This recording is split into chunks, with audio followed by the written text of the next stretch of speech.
You ready? You ready? Middle school!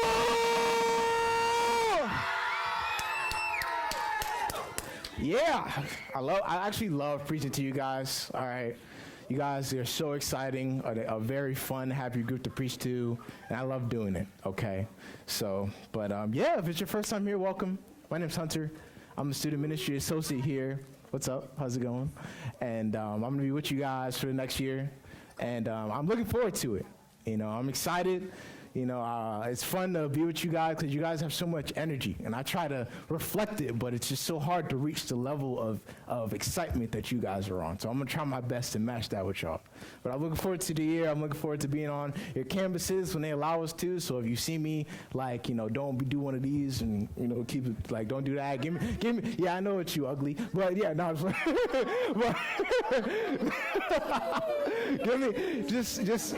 Give me the head nod or something. You know, you ain't got to be. You just got to, you know, give me one of those. I'm cool with that. All right, but I look forward to knowing all of you. But I'm gonna keep it a bean. I'm gonna keep it 100 with y'all. I don't know all of your names. I apologize sincerely. Okay, ugly. That's your name. No, but my goal before the year's over, all right, before my time here always over with you guys, I want to learn all of your names. Okay, I know a lot of your names, most of you. All right, but by the time it's over, my goal is to know all your names. So if you come up to me and I haven't met you before, all right, I want you to tell me your name, and if I get it wrong again, I'll do 10 push-ups. That sound fair? That's fair? Not right now, when the time comes, all right? So relax. I'll get to it, okay? But before I get things rolling, you know, I'm gonna hype up someone real quick. Y'all cool if I do that? Yeah, he's actually in this room right now, believe it or not. All right? Y'all guys know Tommy Larison? Y'all know him? Yeah, I know him. Guy back there with the hat, beard. So Tommy is one of, I know I say this every time I get up here, but I mean it. Tommy is one of my role models. This guy I look up to a lot. And he really shows me what it is to be not only a strong Christian and a believer, but what it is to be a man as well. You know, he loves his family, he loves his wife, his kids, and he loves God, which is so important to me as a leader and a role model and a person and what it is to be a pastor. So that's why I love Tommy so much, you know. And I mean that, dog. So, yeah. So thank you for letting me oh, you dog. Yeah. But, yeah, I mean that. But tonight we're going to be talking about another man as well. You know, we're going to be continuing our series in the book of Joseph, or the story of Joseph. So last week we talked about how Joseph was falsely accused of trying to canoodle with Potiphar's wife, right? All right? Trying to have relations with Potiphar's wife, right? So Potiphar, he had became so angry that he threw Joseph in prison, all right? But when you think about it, put yourself in Potiphar's place for a sec. I mean, why wouldn't he? Like, imagine if, like, you know, you chilling and your shorty comes up to you. She's like, hey, this slave tried to sleep with me. Like, what would you think? You'd be pretty mad, too, right? Yeah, hey, yo, like, what's up? Like, you know, I'd feel a certain way, too. You'd be pretty mad. But unfortunately, Potiphar, he didn't know the truth. But it's interesting to me that he didn't have Joseph just killed, like, straight up, like, on the spot. Because keep in mind, Joseph is a slave. You know, he doesn't have rights. There wouldn't have a trial, wouldn't have needed to be had. You know, he could have just been killed on the spot. And Potiphar could have put Joseph to death extremely quickly. But maybe he had doubts. Maybe he wasn't super confident of his wife's story. Maybe she has a track record of being promiscuous with other slaves. Maybe Potiphar really, you know, generally liked Joseph. But in Joseph's culture, in that time period, a slave was easily replaceable, but a wife wasn't as replaceable. Maybe deep down in his heart, he he didn't believe that Joseph could have done a thing like that. Maybe he knows the kind of person Joseph is. Maybe he knows his character. But he doesn't want to embarrass his wife because that would embarrass him too. And to be honest, he could have just had the both of them put to death, and that could have been the end of the story. See, during that time, the culture was really based on shame and honor. So if Joseph's actions had brought shame onto him, Potiphar would have to take steps to restore his honor. And if his wife had brought shame on him, he would have to take the proper steps to restore his honor as well. But it could be that he's so highly unlikely, or he doesn't believe his wife's story so much that he wants to give Joseph another chance. Because if so, he could have Joseph killed right on the spot. So what this means is that Joseph is a man of integrity. But nonetheless, Joseph is in prison. And yet again, he's put in a tough situation. And yet again, the text says in Genesis 39:2, it says, the Lord was with him. And the Lord showed him kindness and favor amongst the warden in the prison.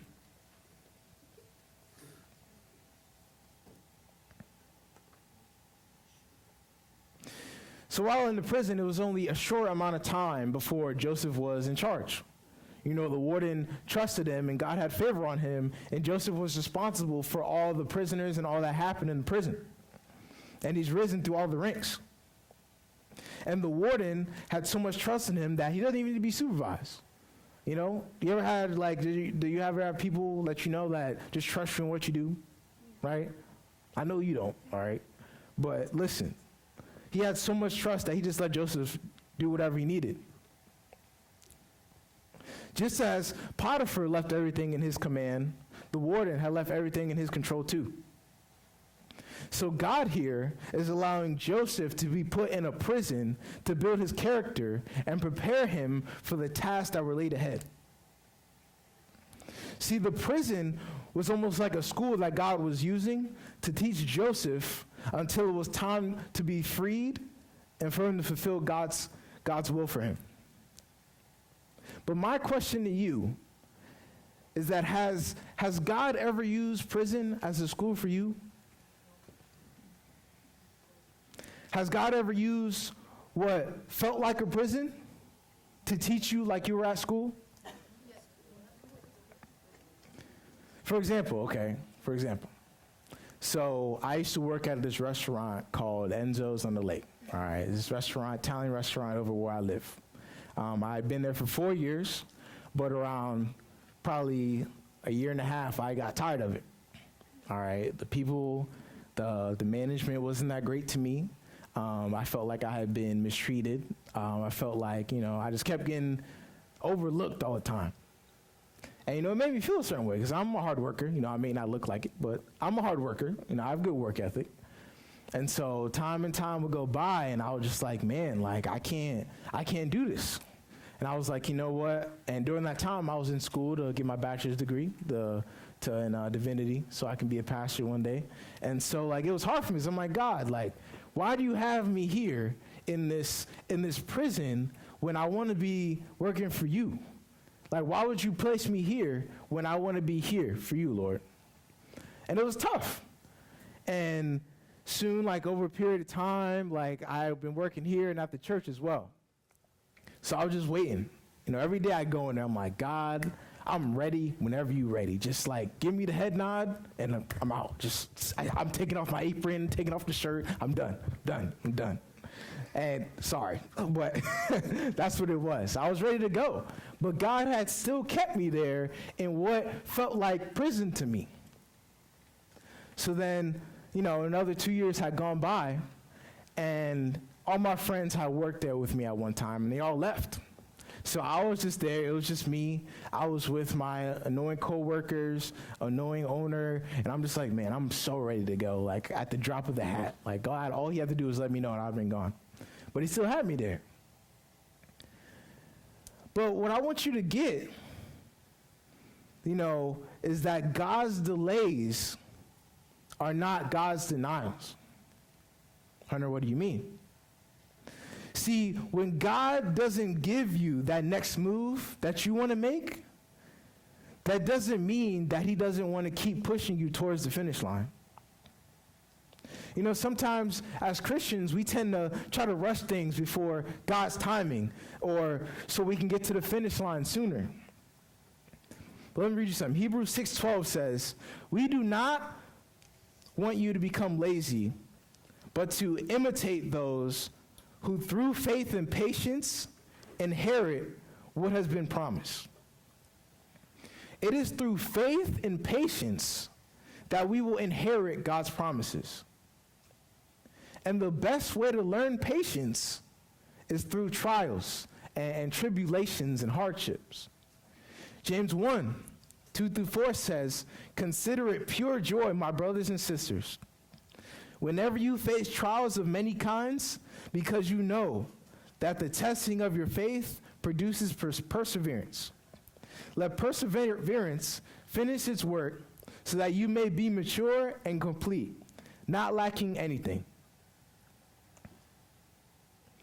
So what God does sometimes is remove our crutches from us so that we can walk by faith and trust in him alone. So my question to you is, what are your crutches?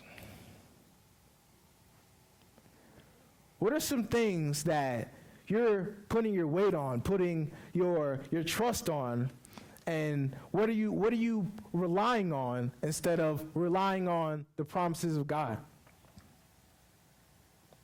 See, God had promised Joseph that people would bow down to him. And he believed God's promise. See, he didn't know how God would accomplish it or when it would take place, but he knew that God was faithful. Deuteronomy 7:9 says, "Know therefore that the Lord your God is God, the faithful God who keeps covenant and steadfast love with those who love him and keep his commandments to 1,000 generations." And us as believers, we have to remember that too. Our God that we serve is a faithful God. And not only is he faithful, he's faithful to his promises. And Joseph stayed faithful to God because he remembered how faithful God was to him.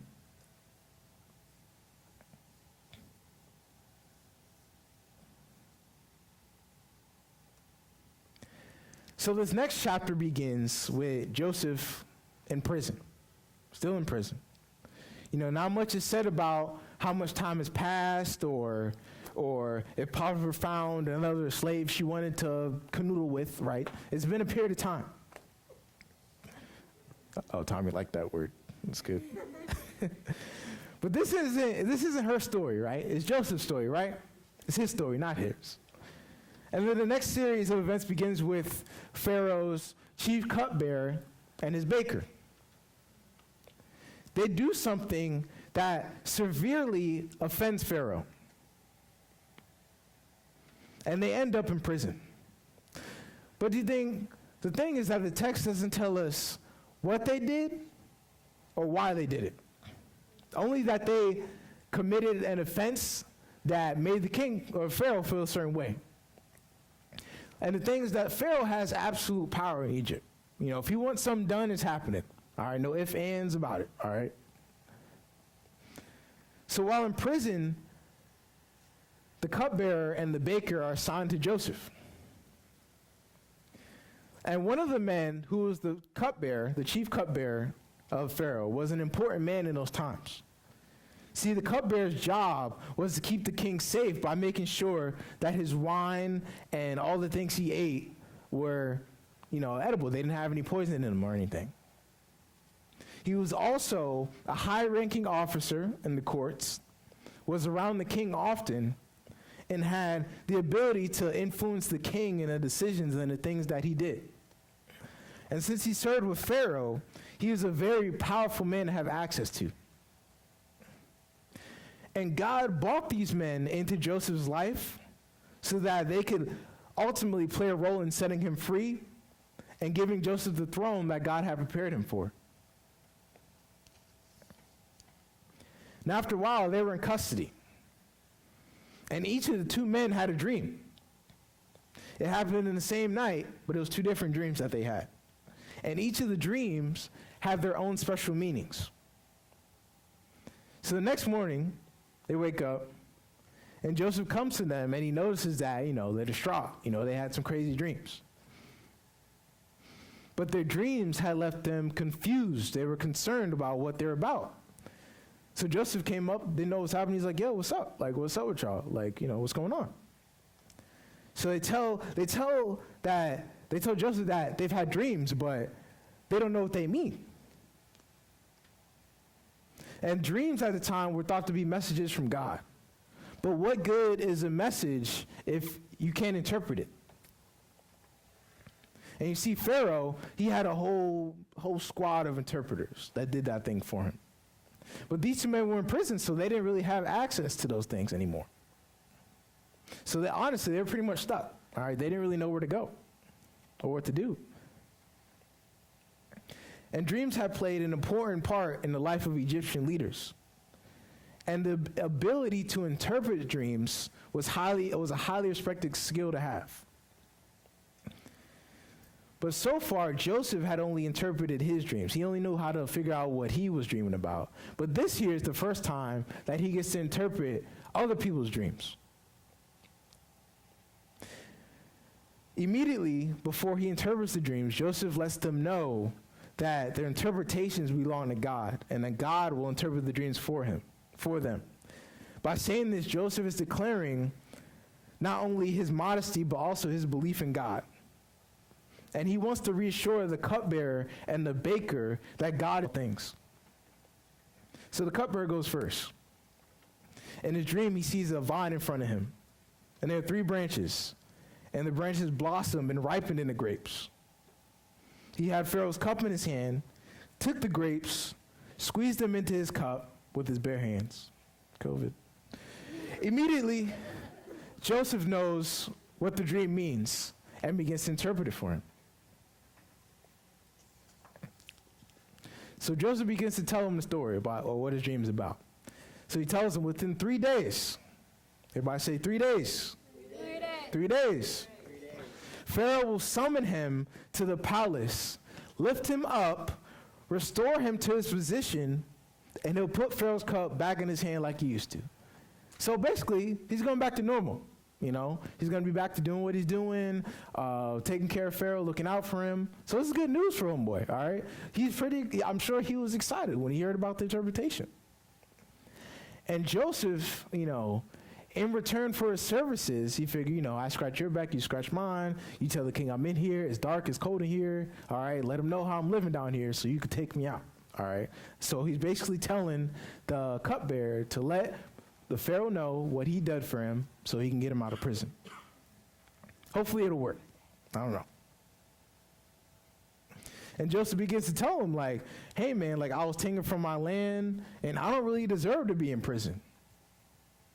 And now the cupbearer or the baker, they're both in prison. And the baker's over here, I'm sure he's getting hyped.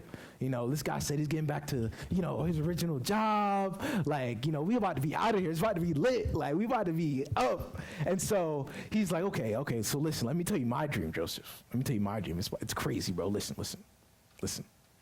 So he tells him that there are 3 baskets on his head, 3 baskets of bread on his hand, the baker.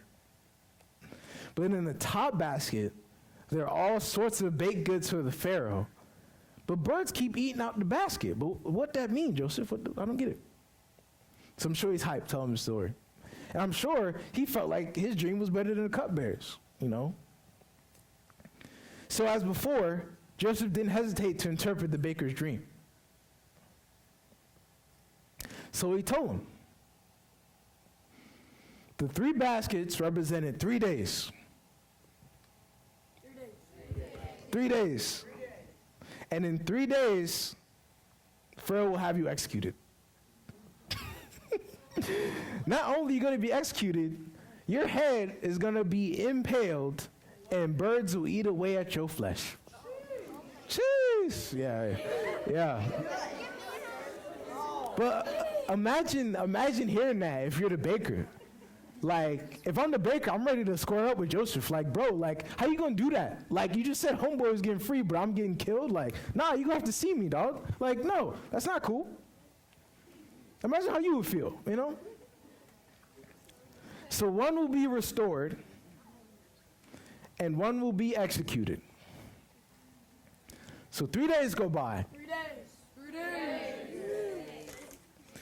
And Pharaoh does exactly what Joseph predicted. Maybe what the baker did, he deserved it. You know, we don't really know. Maybe what he did was more severe than the cupbearers. But the Bible don't really let us know that. It don't really tell us that. Don't really tell us what they did because the story is still focused on Joseph, right? So what Joseph interprets happens, and unfortunately, the cupbearer forgets all about Joseph. Tragic. He states that he not only did not remember him, but he forgot him. That's crazy, man. That's crazy. See, what Joseph was doing, he was putting his trust in what a man could do instead of depending on what God could do. I feel like we're all guilty of that, though. You see, he was getting impatient instead of waiting on God's timing. And I feel like sometimes, as God's people, we're the same way. We feel like God's forgotten about us when we get in a trial or a hard time. We get impatient and we try to handle things ourselves, or we try to get things done through other people. But check this out. Psalms 146, 3-6 says, "Do not put your trust in princes, in human beings who cannot save. When their spirit departs, they return to the ground. On that very day, their plans come to nothing. Blessed are those whose help is in the God of Jacob, whose hope is in the Lord their God. He is the maker of heaven and earth, the sea and everything in them. He remains faithful forever." See, the problem with putting your faith and trust in people is that people are broken, people are sinful, and somehow, some way, they are going to let you down. And what I want you to get is that the only one that's worthy to put your trust and faith in is God, because he'll never let you down.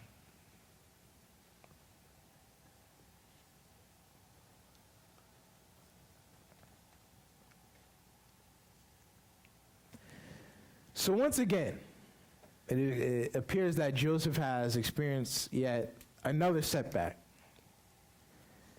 He shared his dreams with his brothers, like we talked about a couple weeks back. They alienated him. They threw him in a pit. Sold him to slavery. By holding on to his moral standards and refusing to sleep with Potiphar's wife, he's forced to live in a dark, dungy prison. And now, despite helping a fellow prisoner, doing the right thing, doing what's good, he's forgotten. And one can only imagine how Joseph feels as he's waiting, as days turn to weeks, weeks turn to months, months turn into years. And he may soon have to come to the realization that nothing is going to change.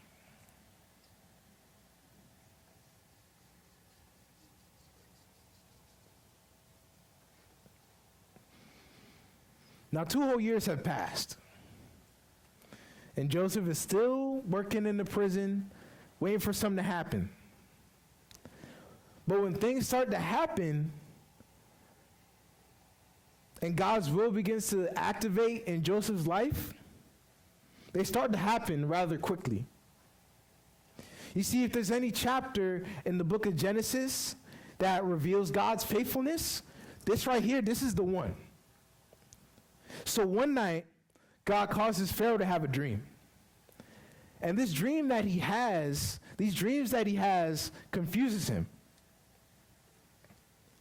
And it's so confusing that the interpreters and his magicians that he has don't know what the dream means.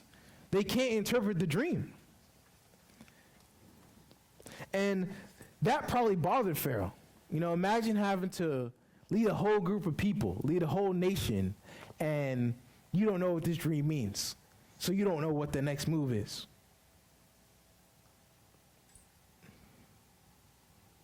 Until, everybody say until.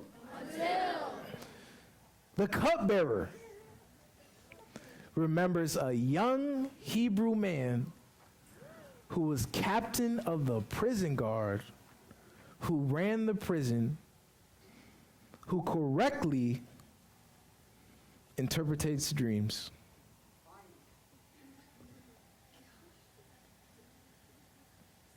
We're going to continue our story next week.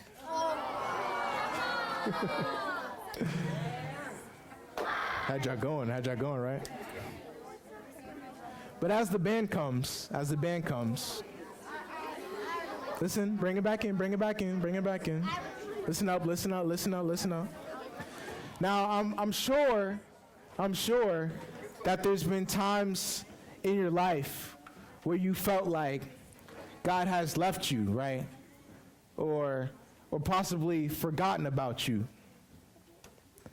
And I'm sure Joseph felt the same way sometimes while he was in his prison, working at the prison, doing his thing.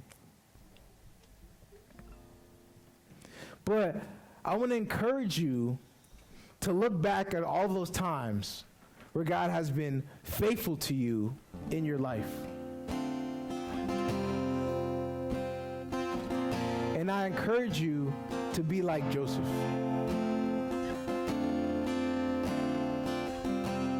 And I encourage you to stay faithful to God, because God will always stay faithful to you. Let's pray.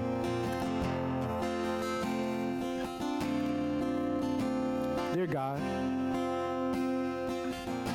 thank you for all that you've done in our lives and all that you're going to do, God.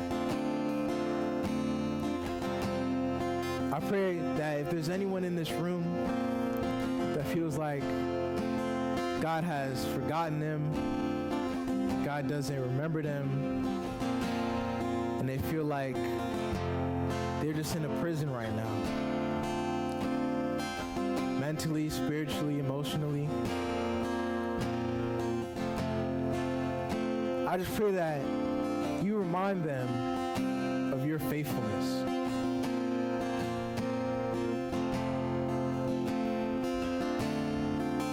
Lord, thank you for all that you are, God. We love you. We praise you. That's in Jesus' name we pray.